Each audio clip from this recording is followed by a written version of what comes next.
Okay, I can see now that we're live on Facebook, I think on YouTube as well. So I'm going to start. So today, welcome to our event. Can police body-worn cameras reduce police violence? Lessons from Brazil and internationally.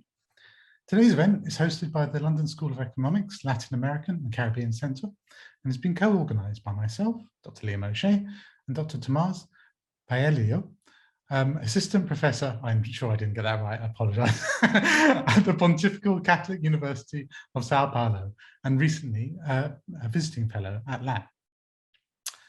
So police violence is one of the most salient problems facing governments across the world. And body-worn cameras are often promoted as a means of addressing it. And intuitively, that makes some sense. If you can record police behaviour and activity and impunity, you would like to think you can reduce it. We also know that behavioural technology can lead to behavioural change in police organisations. So, for example, when you think of how policing has been changed by telephones or cars and so on. The question is, do they actually work? And that's exactly what our panel today will be discussing. So first of all, we have Professor Barak Ariel, who is a reader in experimental criminology at the University of Cambridge. Barak has published on the effectiveness of body-worn cameras, has been involved in evaluation, research projects with criminal justice agencies across the world. He's also served as advisor to several governments and police departments in the United Kingdom, United States, Latin America, and Europe.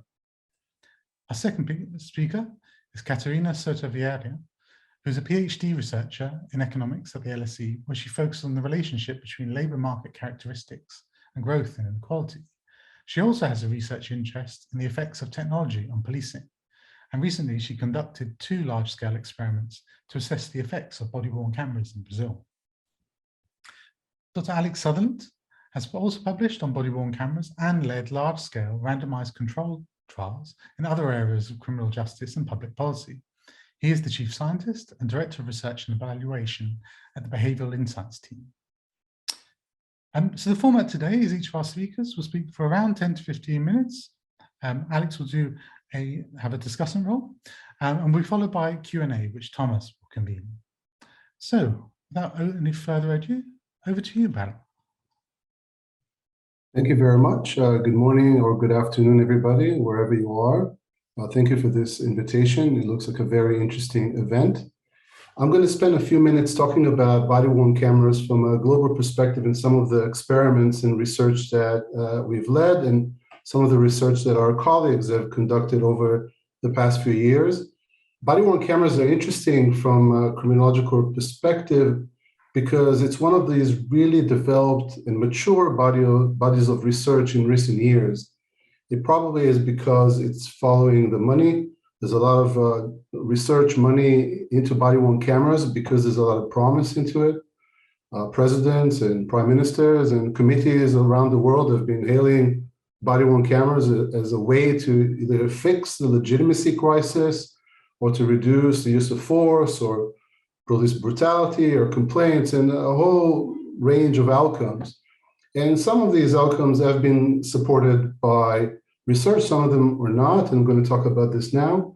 And then I'm going to talk about some of the promising avenues into the future of body-worn cameras, or what we often call the next questions that will appear tomorrow. So body-worn cameras, for those who are not aware of the technology, is a tool, is an instrument, it's a package really, where officers or law enforcement agents carry with them a camera. There are different designs and different attributes to the cameras, and they're meant to record the interactions between members of the public and the police. So right there, you can think about what kinds of potential outcomes we can measure.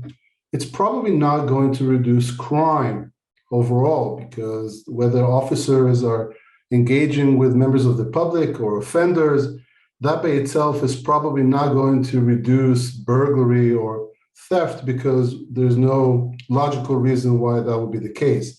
However, everything that goes on in those interactions between the police and members of the public, there's a lot of promising avenues, because the theoretical framework of body-worn cameras is about being recorded, knowing that you're being recorded, and then changing your behavior and your demeanor based on this awareness.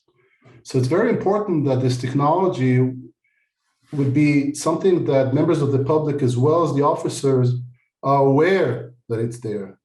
And it's very important that the police officer, as well as the member of the public, are aware that if something is being recorded, something will be done about this footage. So it's not just about having a camera on you and hoping for the best. It's the awareness and the deterrence effect of having an instrument that can get you in trouble in case you're doing something you're not supposed to do.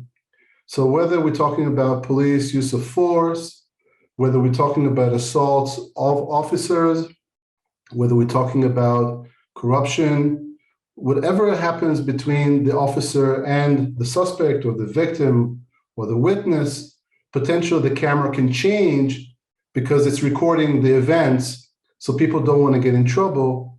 So the camera is supposed to reduce any misconduct and things that are not supposed to take place. So that, of course, is a theoretical framework and why that is supposed to happen. And then based on this, a lot of experiments and research over the past 10 years have been conducted to see whether that actually is promising and whether the findings of the research are supporting these hypotheses.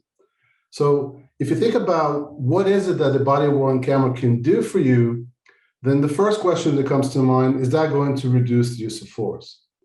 Now, it's very important not to contextualize the camera as an instrument that is there to stop the police or something that will stop members of the public from misbehaving. It's supposed to do it for both.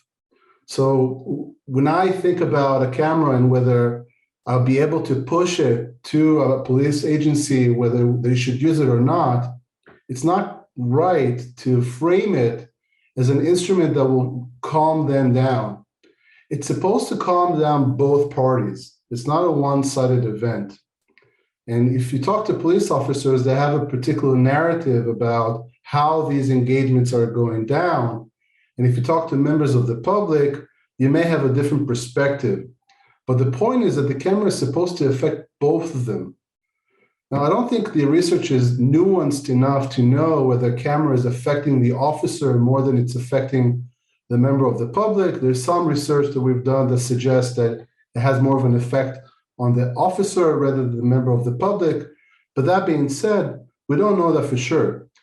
There's a bit of a black box problem that we don't know exactly what is the mechanism at play. But what we can do is to try to identify the outcomes. And the outcomes are a range of different variables that police ordinarily collect about their own behavior. So if you think about the use of force, if you think about complaints against members of the public, if you think about arrests, if you think about using lethal weapon, all these sorts of factors that potentially are a proxy of the way that people behave once a body-worn camera is found in the scene, then they can tell us whether these instruments are successful or not. So to take the primary one, which is the topic of today's conference and symposium, the use of force or the ways in which officers use weapons or they use their hands or they use the demeanor to calm down what they perceive as volatile situations, we have very interesting results from around the world. If we held this conference about a year and a half ago, I'd be a little bit uncomfortable saying that there is an effect of body-worn cameras on the use of force because Cynthia Lum and others have found that the evidence is inconclusive. Some of the research was pulling towards no effect, and some of the research was pulling into an effect, a statistically significant effect. However, since the Cynthia Lum and others' systematic review, a more recent one came out, which capitalized on the data that was collected by Cynthia Lum, and then added more research that came out as the time went on. And Williams and others, in just last year, published a review of the evidence, and they found that, in fact, there is a reduction in the use of force once officers are equipped with body-worn cameras. So that was really important to know because there was some hesitations about maybe this instrument is actually not what it's promising to be, where in fact now we have some evidence that globally, in a systematic way, supports these contentions, supports these hypotheses. So that was really important. Beyond that, one of the important findings in the review and the research that Alex Sutherland and others have conducted is that it's not really just about the body cam. It really is about how to use it. So it's not just about equipping the entire force or the entire department with a camera. It's really about how the officers use this instrument when they engage with members of the public. For example, one of the things that are crucial is notifying the members of the public that a camera is there and it's recording the incident. Because we might assume that people are aware that the officer is recording the situation, but that might be correct for people that have multiple experiences with the police, and they can look at the uniform and they can see a camera and they can say, wow, I'm being recorded, maybe I should calm down. But most people don't, because officers nowadays wear so much equipment, it can be quite challenging to know that an officer is wearing a camera that's recording the situation. So notifying the people in the scene that the event is recorded is really important. Then the other thing that Alex and others have found, that once you have the camera, the really important question that follows is, what do you do with the footage? Is it the case that once an officer is caught with a camera and is doing something that he's not supposed to do, then the case is dismissed by court? Is it the case that an officer who's using too much force will be released from the department because of misconduct? So what would the organization do once footage is captured and it shows something that is not supposed to happen? Is the department going to do something with this footage? And there's glimpses of very interesting results around the world that shows that the courts are instrumental here. So for example, if a case comes along and there's body-worn camera footage missing, and the police don't have a good explanation why that footage is missing, and the case is about assault of an officer, sometimes the courts will go against the police and say, since you lost that evidence, then the presumption is that you've done something you're not supposed to do. Or whether we had some evidence about somebody admitting to a crime and the evidence is the evidence is missing, then the court might dismiss the case by saying you had the piece of evidence that could incriminate or exonerate somebody, but for some interesting reason, the camera broke or it doesn't work anymore. So the courts might be really influential in changing the culture and making the effect of the camera more pronounced. Now, it's also important to think about other outcomes that researchers found that supports the mechanism that there's a play here. One of the findings, which is less contestable, and most reviews and nearly all researchers that have looked into this found similar patterns, is quite a substantial reduction in complaints against the police. And again, it's a black box because it's difficult to say what kinds of complaints went down. Are these the frivolous complaints, the fake complaints?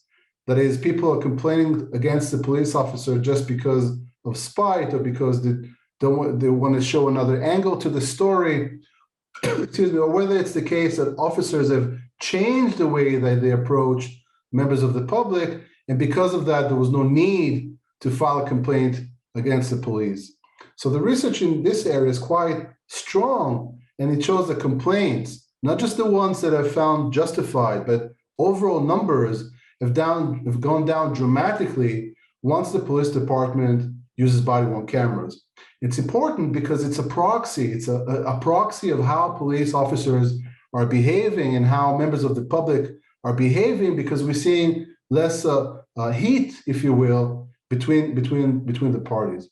The last point I want to mention, if I may, of course, you could talk about this for hours, but the last point I would like to make is about the data that you collect once the body-worn cameras are around. A few years ago, the hot topic was about protection of the data. Police departments were very sensitive about this, and they didn't like the fact that the data might be recorded and then stored by a private company or in a cloud. It's a huge question these days in some countries still. And at the same time, these questions are not as important today. The questions that are really important today is, what do you do with all this information? And the reason why I flag this out now, because I think that this is the future line of research. If you think about facial recognition, if you think about artificial intelligence, where you can code some of the video footage to understand patterns and maybe understand ahead of time which situations would become volatile or not.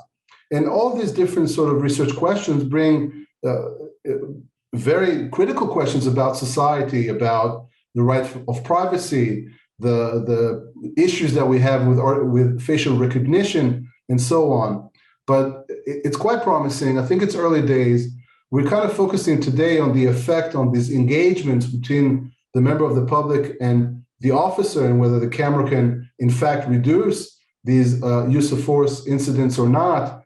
But I call us to think about the questions that will appear in tomorrow's papers about the information that we collect with these devices and what can we do to improve policing overall.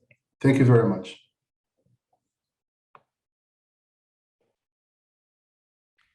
Thank you very much. Thanks very much, Barak. That was not only very informative, but some good pointers to some early career researchers about where they can take their further research. So moving on to our next speaker, over to you, Caterina.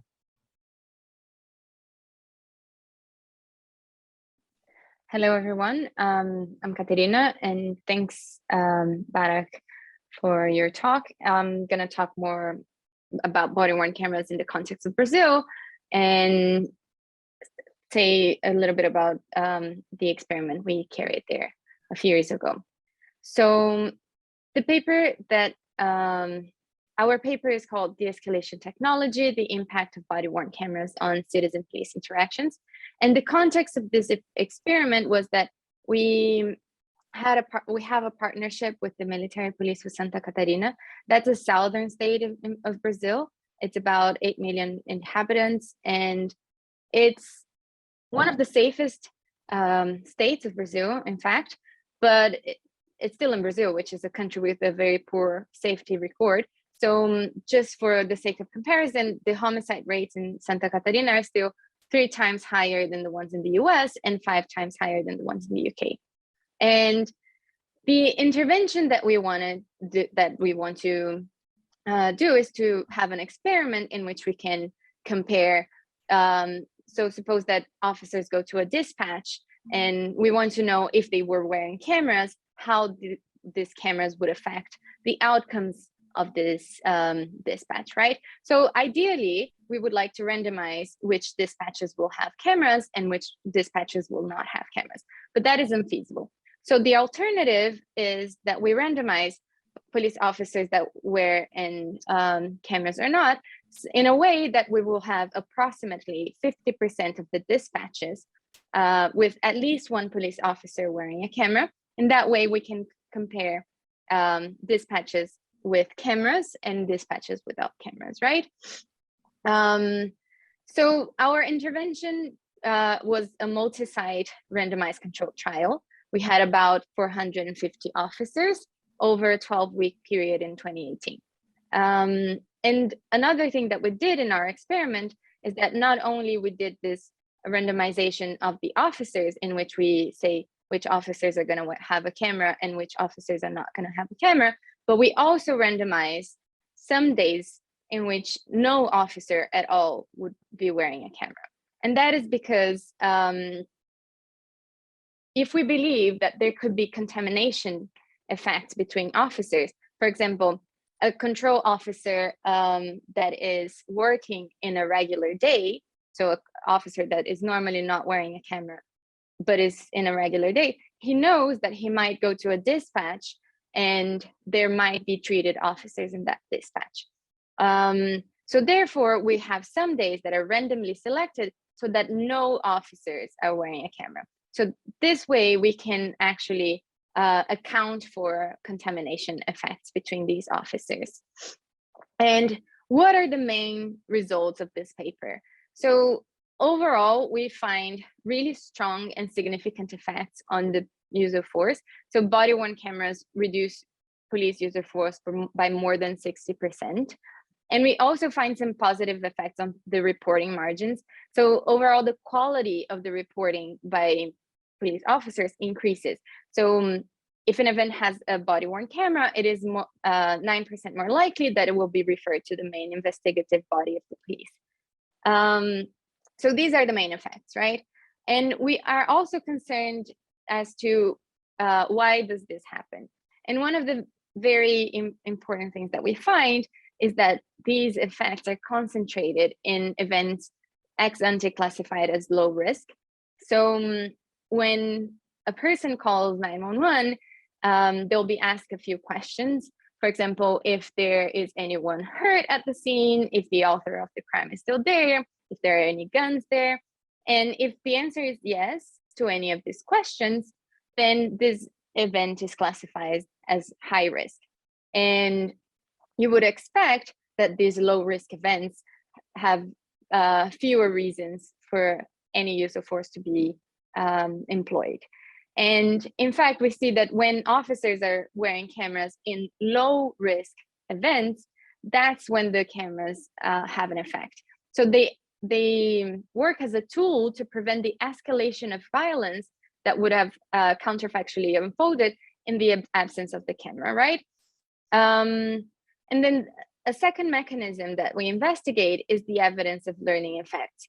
And then we see that when we compare officers in blackout days and regular days, we see that treated officers, so they keep some of their reporting behavior, which was improved once they started wearing a camera, even when they're not wearing a camera. So just the fact that they started wearing a camera at some point makes the quality of their work improve overall.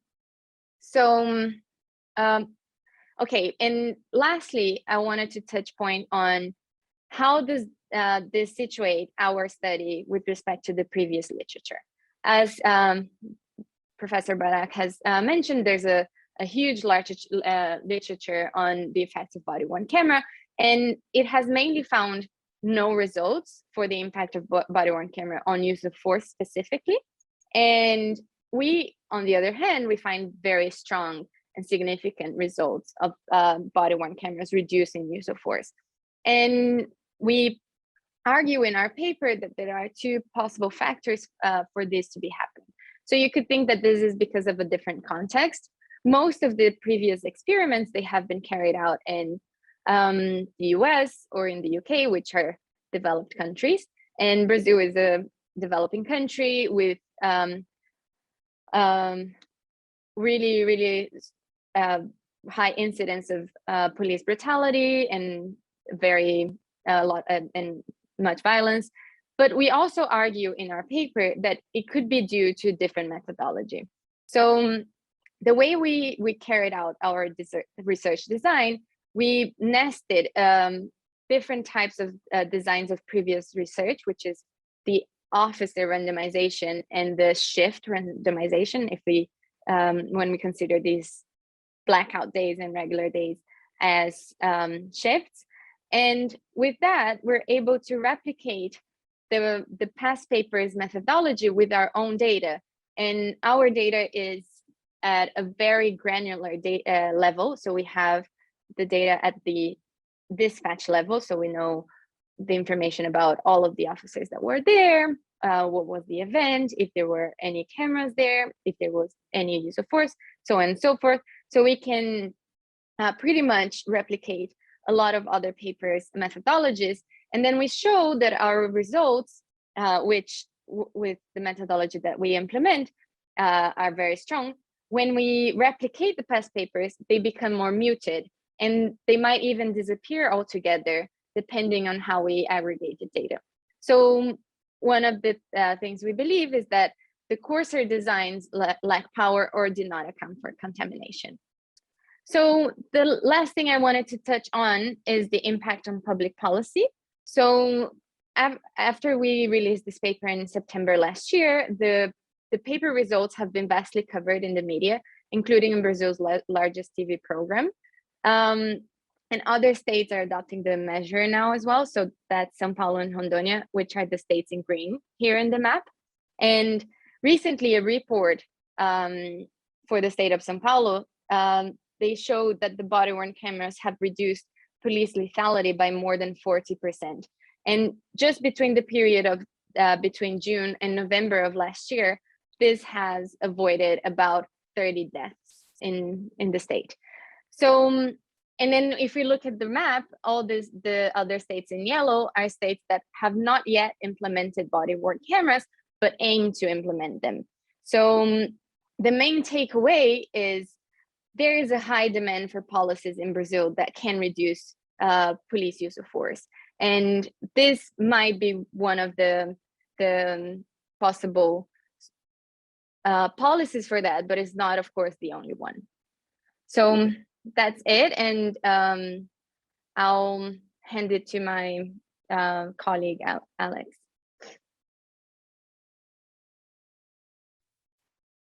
Great, thanks very much. Caterina, that was a really interesting presentation, and the paper itself is also fascinating.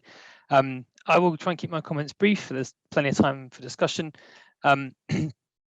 So I think Caterina kind of, if I may say, dramatically underplays the importance of the piece of work that she and her colleagues have done, because it cuts through a number of problems that we've encountered, Barak and I have encountered, and others as well, working on this topic, in terms of how to design experiments to let us test out whether cameras are effective or not. And as she mentioned, there was some debate which about the best way of doing this. And I think my take on the paper is that it illustrates that once you have the right level of granularity, you start to see the sorts of impacts that people expected to see. And it also helps us to kind of work through some of the complexity of the existing evidence. Putting oneself in the shoes of a policymaker anywhere in the world, if you're looking at what comes out of, say, systematic reviews or individual studies, it's quite a confusing landscape. And it needs papers and projects like the one that Caterina and her colleagues have completed to help kind of guide us through that a little bit.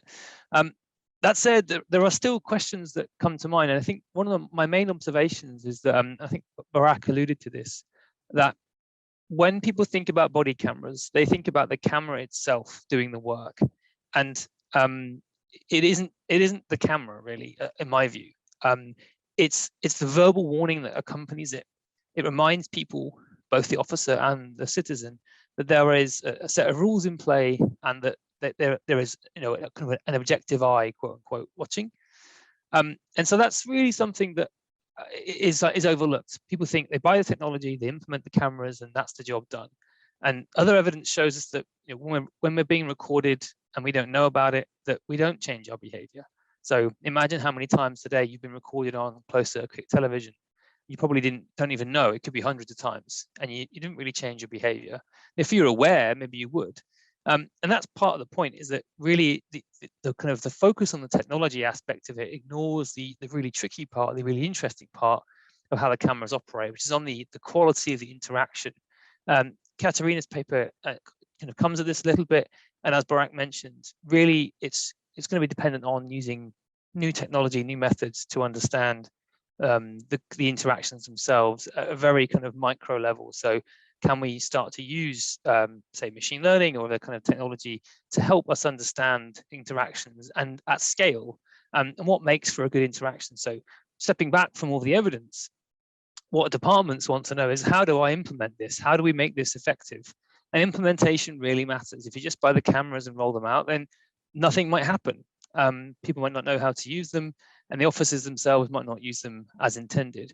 One of the things that one of the observations that we found in our Barak's projects that he led and I was on, was that there was a lot of variation in impact dependent on how cameras have been used. So if officers didn't turn the cameras on when they were supposed to, or didn't keep them on for the kind of specified amount of time, we didn't see the impacts that we saw in those situations where we did have the cameras turned on, or officers did have cameras turned on as intended.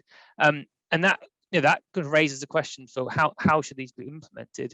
And there are arguments for and against having cameras on the whole time, for example, during a shift, But there are also arguments that support the idea of doing that. And one of them is that the worry is that turning cameras on midway through an interaction may actually escalate it. There isn't really an ethical basis for conducting an experiment on that question.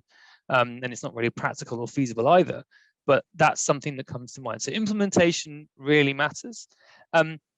And there are lots of other things as well. I mean, I think we can talk to, but I think really it comes back to like the role of evidence in policy here as well.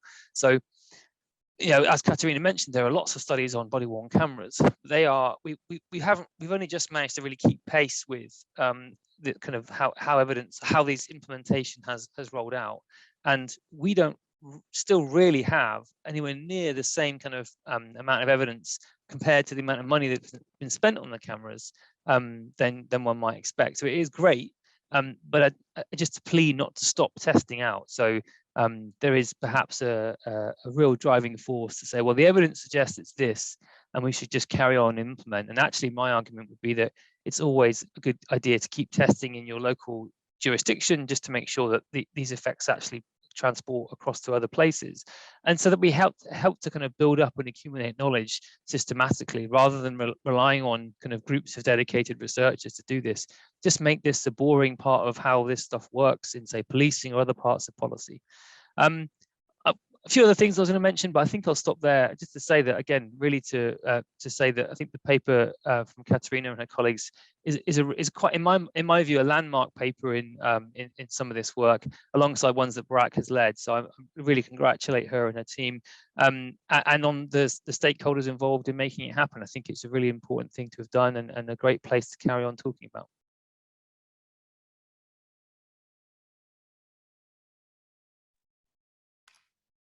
Thank you, Alex. I entirely concur as well. So I'm going to hand it over to Tomas now for some of the Q&A. Right. So I would like to thank very much everybody who's watching us, and obviously thank our speakers who gave us really interesting, thoughtful presentations and insights to think about. If anyone has questions, I'll do a first round now, but if you still want to participate, you can send us more questions. So I'm going to read a question that we got from Jean-Pierre Roux. This is a South African doctoral researcher at the Universities of Glasgow and Edinburgh. He's asking, please could you explain the dissonance when discussing the importance of technology and its capabilities to affect behavior? Meanwhile, there's no discussion about the technical elements, details of the specific models of body cams used in research projects, and how these elements might be factors in the research.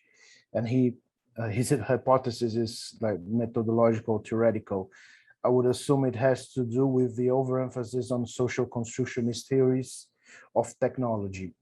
I think the three of you could answer that question. Feel free to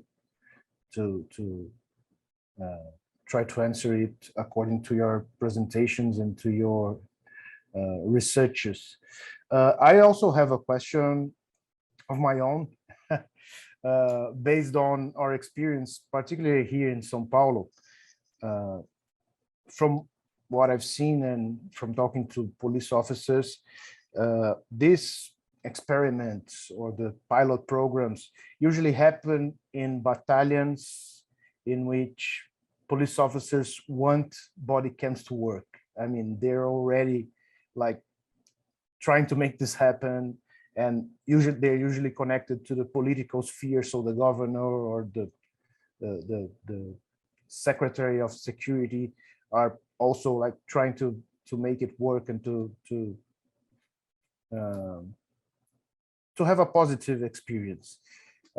So is there an impact when you do these specific experiments vis-a-vis going larger and implementing it on the whole of police corps, statewide or nationwide, I guess, depending on the country or the region in which you are experimenting on it? So I think three questions. Could we do one more? Is it okay for you to? All right. So Liam also wanted to ask a question. So Liam, over Actually, to you. no. Let's go to the panel because I think All right. there's some quite meaty ones there already, and we can come back to them. All right. So you're next. Okay, if I may start, just if I may very quickly, just on 2 points. So the first question about the technology, this is a really interesting question because sociologists don't find interesting technical questions because there's no grand questions here, right? It's not interesting the fact that the camera has a 30-second buffer. There's no theory behind this, but the 30-second buffer that most cameras have for technical reasons and battery life and so on is probably one of the most important questions we have about this device, because the 30 seconds at the beginning, I should have explained, I'm sorry. Most of the cameras have 30 seconds of silence that records the video of what is happening, but it doesn't record the audio. And then every 30 seconds, the camera kind of re-records on these 30 seconds to save battery time because you're not saving everything. So it records video the first 30 seconds, and then in case the officer sees evidentiary or evidence around the incident, they will click on the button for on the camera, and then it starts recording and saving this information and start recording the audio as well. But the problem is that the first 30 seconds are the most important seconds of the entire incident, because that's exactly the point where we can learn and understand whether the officer used force legitimately, that is, there was a reason to apply force or not. So from a technological perspective, that's probably a more important question than, you know, the why question or the social construct questions, and that's a very technical bit.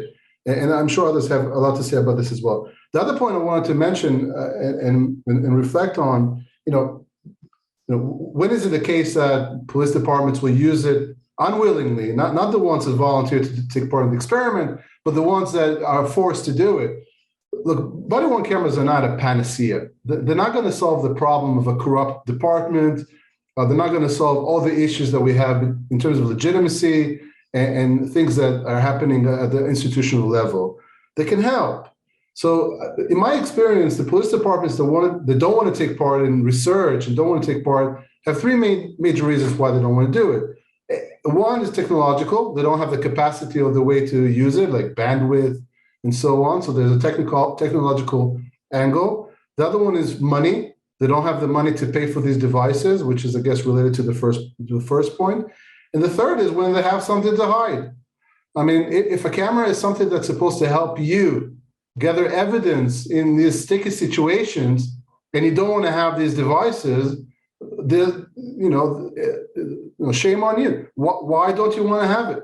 So if you give me the reason of money, and if you're going to give me the reason of technology or data protection, I get it. There's a reason why I do. But if you don't give me that reason, there's a struggle. And a camera is not going to solve, endemic problems in a particular concerning department. And with that, I'll stop. Sorry.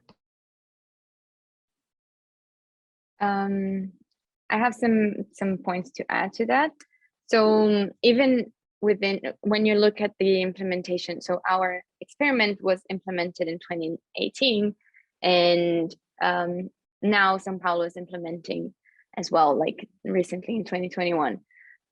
And just the difference between the technology difference between these 3 years, we have had meetings with the police in São Paulo, and it is just really impressive. And we know that one of the main discussions we had with the police in Santa Catarina was how would they be able to store all the videos?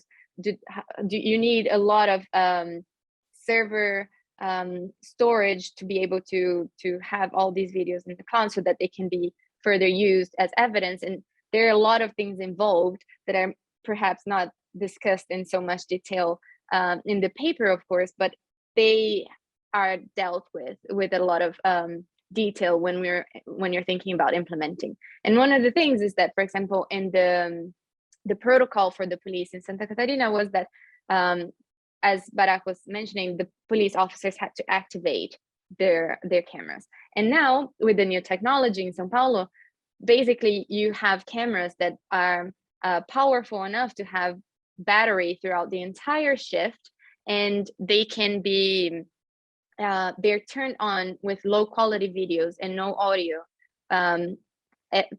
constantly. And then when the police officer activates, it recovers a little bit before. I don't remember exactly the details, but like a few minutes before the minutes they activated, and then it increases quality and includes audio. So all of these things that you might think, okay, it depends on the officer willingness to activate it or not. These things are being improved with technology. So I imagine that even the results from our paper and the papers of 2021, in very little time, they're going to be surpassed by new and better technology that are dealing with these problems.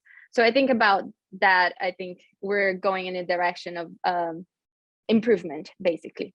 And on the point of Thomas about the political will of the departments, I think that there is something to be considered. That yes, I think there's a bit of the Secretary of Security has to have the will of implementing the body-worn cameras, which is to some extent different than the whole body of the police. So you can have police officers that don't want to implement the cameras themselves, but if you have the higher hierarchy levels wanting to implement that and doing a good job to do that, then you will have an effort in that direction. So and that has happened both in Santa Catarina and now in São Paulo as well. So we know that for many years they've been trying, at least in São Paulo, they've been trying to implement that. They were looking for the correct model of camera. They implemented not only the body-worn cameras, but it's a whole institutional change for you to be able to implement the cameras and then effectively see an effect of the cameras, right? Because you have to have accountability. Are these videos going to be used? Are police officers going to be held accountable for that? So all of these things are taken into consideration. And more specifically, there's another paper on body-worn cameras in Brazil from 2015, and there was an experiment just in one of the favelas of Rio. And in that particular case, which is Rio has a perhaps a bit more problematic police officers, in the sense that they were not as willing to use the body-worn cameras, and at the time the technology was also activating, and you see very little compliance. So it is true to some extent, but I think technology is going to be improving that and making all of these things be of lower concern, I would say. Yeah, just to add to that point as well, I mean, that was one of the limiting factors on early research on the cameras themselves, is that the batteries just didn't last long enough to keep them on the whole time. And that instantly places limits on what you can do, what one can do as a researcher, and how well you can kind of get at some of these issues. And people often forget, particularly if you've been born this millennium, how quickly technology moves on. So the first mobile phones in the 80s were like car power, batteries in cars with a receiver as big as like a brick. And we've gone from that to essentially like almost like a high power computer in your pocket. So technology moves on really, really fast, and I think that is a really important part of this. I think as well, I mean, it's Barak's line, I'm going to steal it. So the last people to record themselves were the police. Everyone else was recording the police, mobile phone footage, CCTV cameras, dash cams, they were all recording the police. But the last people to actually record what the police were doing with the police. It goes to the point about accountability. It really is a strong accountability mechanism, but only if people use it.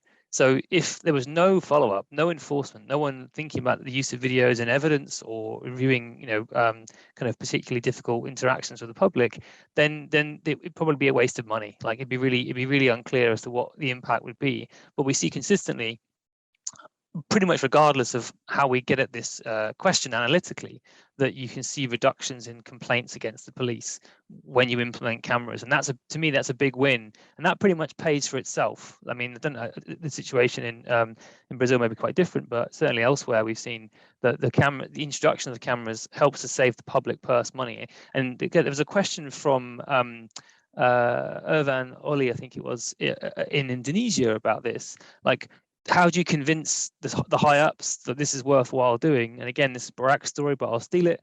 You know, the first experiment that he implemented in Rialto in California, the whole kind of initial driving force for this was to reduce bureaucracy, was to reduce paperwork and save the police time and give them more time actually doing the job on the streets, which is what the public say they want. And so that's part of it. But also there's now enough evidence to be saying, well, this is how much money the department could save for every dollar spent or whatever it might be on the cameras, because you're going to reduce complaints. In the case of the evidence that Caterina presented about the numbers of homicides reduced, that's a huge amount of money saved, really bluntly, but also just everything else that comes with it in terms of legitimacy. So there's so much to kind of unpack here. But I think it's also really important not to lose sight that there is a job that typically researchers aren't very well trained at, which is convincing people in power to do stuff they don't want to do. And I think, you know, Caterina and Barak and others somehow have some sort of secret sauce, so they should probably write a book on that.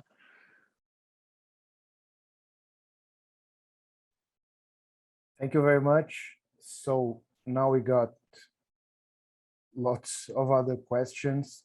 I'll try to synthesize them and group them. I'll ask two more and hand over to you. Hopefully we'll have time for a third round of answers. So Gareth Jones is asking, I think, a central question, if you have insights as to whether how the body-worn cameras affect interactions between police and public in terms of gender and or race profiles. I think that's central to the Brazilian experience, and I guess in other contexts as well. Lots of questions regarding the context, I mean, in different aspects of it. As Alex already addressed, there's a question from Irvan Ori about institutional differences. For instance, in Indonesia, the national police, I guess, so different, also regarding the political aspect of it. But I would also like to hear more from you about this, the potential in comparing or comparisons between these different contexts. I guess that is a central issue for these different questions here. So for Caterina, for example, how come you get such different results from your research comparing to the research you systematized from the United States or other places? So I'll hand it over to you if you could address both these issues. The same order again, so Barak, Caterina, and then Alex. Sure. I think we don't know enough about the effect of body-worn cameras on different kinds of customers or end users or members of the public. I think the research doesn't focus on that area enough. I think we kind of got stuck in many ways on the main effects sort of question. Do body-worn cameras have an effect or not?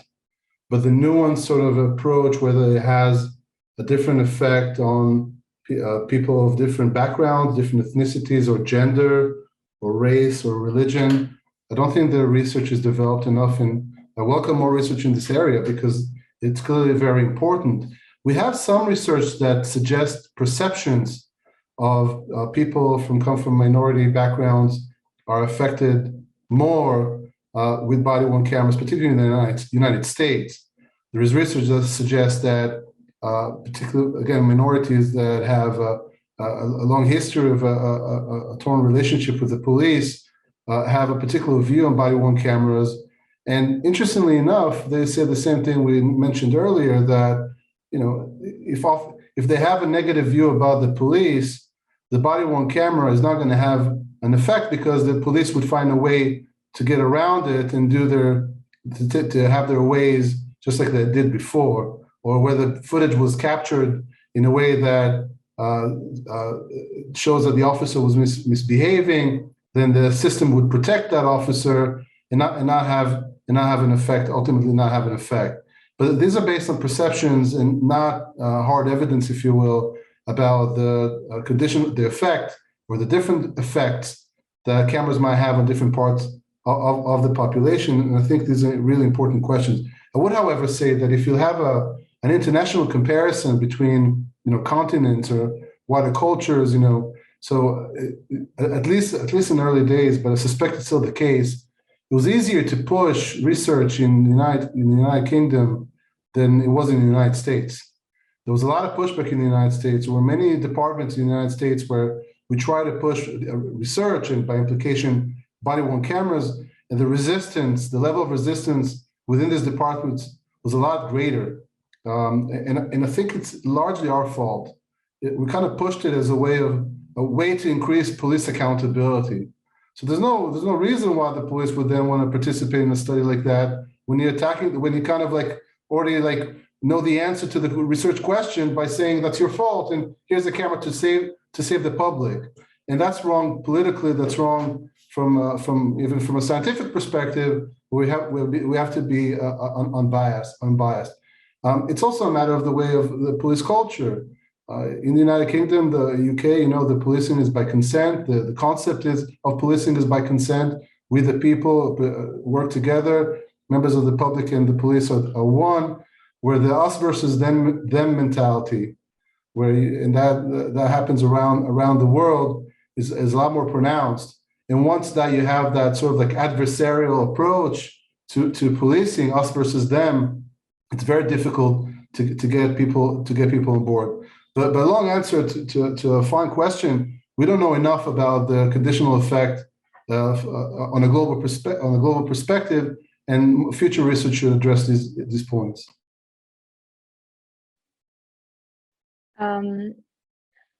To touch on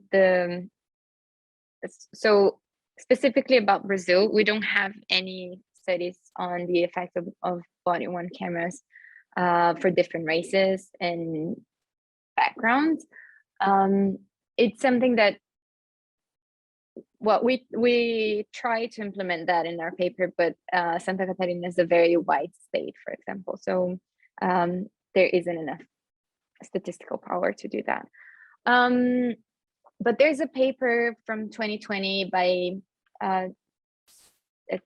Tae-ho Kim or something. He was a PhD student at Chicago, and I think it was his job market paper. And he looks at the staggered implementation of body-worn cameras across the U.S.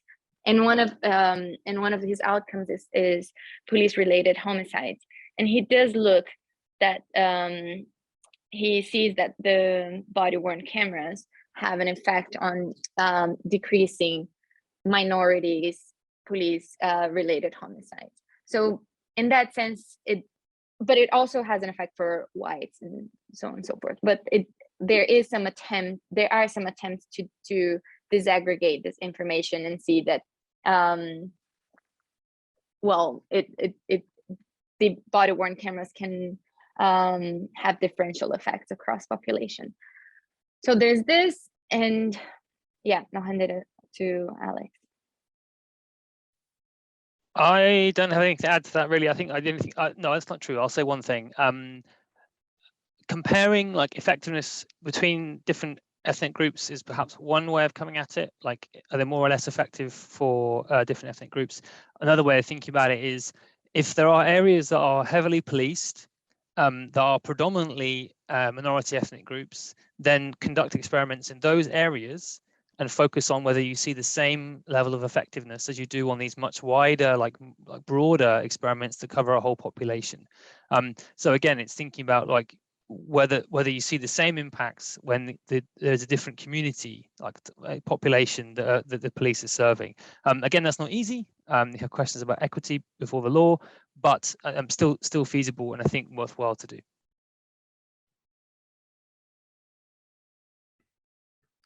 Thank you all. I think we're close to running out of time. I'm just going to hijack to get in a very quick question to Barak, actually.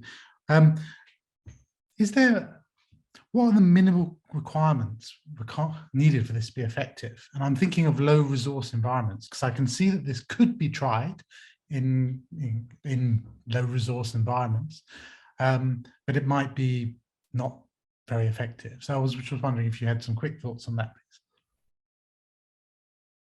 please. Alex mentioned earlier, and is also referring to the Williams systematic review and others that show that the total package of body-worn cameras will pay for itself. Once you look at the tangible and the intangible consequences of using body-worn cameras, whether it's a low-resource environment or not, becomes inconsequential when in the long run you get huge benefits anyway, like increased legitimacy, a reduction in complaints, processing all these cases, and so on.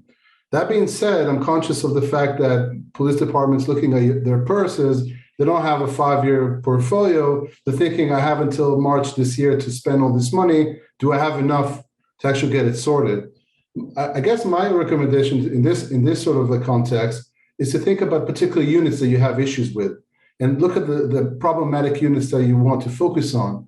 And then instead of buying 10,000 kits, why don't you buy enough kits for that particular department or unit where you experience the most issues? It could be it could be traffic with taking bribery. It could be the ones using force. Whichever that may be, I think that you should focus locally in the places where you have a lot of problems, rather than to give it to everybody else. Thank you very much. Actually, we've still got about a minute left. I wonder if Caterina, if you had any quick thoughts.